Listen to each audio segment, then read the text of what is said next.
नवरात्र में माँ दुर्गा के 9 रूपों की पूजा करने का विधान है, जिनमें उनका दूसरा रूप ब्रह्मचारिणी के नाम से विख्यात है। माँ दुर्गा का यह रूप हमें तपस्या व वैराग्य का भाव दिखाता है, जिससे मनुष्य में सांसारिक मोहमाया के जाल से मुक्ति मिलती है। माँ ब्रह्मचारिणी के नाम का अर्थ ही हमेशा ब्रह्मा में लीन रहने वाली माता से है।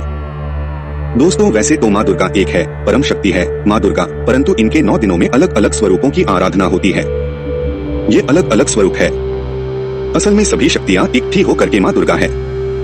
9 दिन 9 रात्रि में हम इन अलग अलग शक्तियाँ की आराधना करते हैं। वैसे तो देवी की आराधना आप जैसे कर रहे हैं माता दुर्गा स्वरूप में, वैसे आप कर सकते हैं, परंतु 9 दिनों में यदि अलग अलग देवियों की अलग अलग तरीके से आराधना करते हैं तो और भी अच्छा होता है।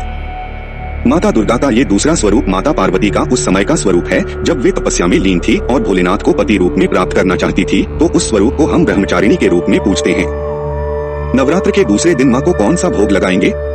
माता को आज के दिन दूध का भोग लगाएंगे। गाय का कच्चा दूध माँ को भोग लगाए। एक चीज का और ध्यान रखना चाहिए, और वो भोग को कहीं फेंके नहीं। कच्चा दूध है तो आप इसको पीना चाहे तो पी सकते हैं।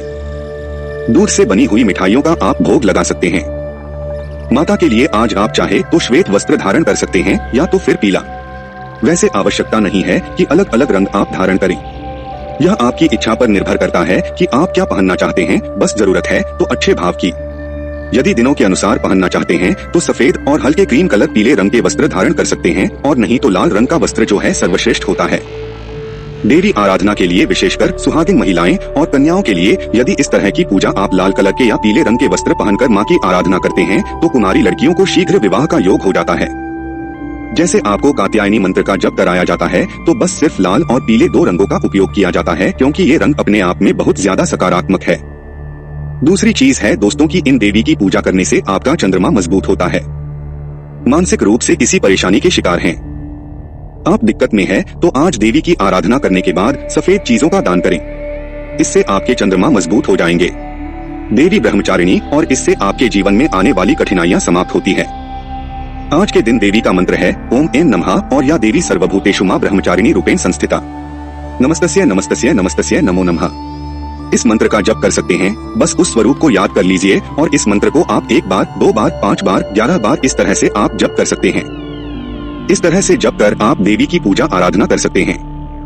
अब अगली चीजें दोस्तों की ये देवी ज्ञान और वैराग्य की देवी हैं। आज के दिन आप अपने बच्चों से भी देवी की पूजा कराएं। सफेद चंदन का तिलक, बच्चों से माता की तस्वीर, फोटो मूर्ति पे लगवाएं, और कोई आवश्यक नहीं है कि देवी के 9 रूपों की मूर्ति फोटो आपके पास होनी चाहिए। देवी दुर्गा में ही बस उस स्वरूप को याद करिए। सफेद चंदन बच्चों के माथे पर लगवाएं, इससे उनके गुस्से में कमी आती है। साथ साथ बच्चे अपने जीवन में अग्रसर होते हैं।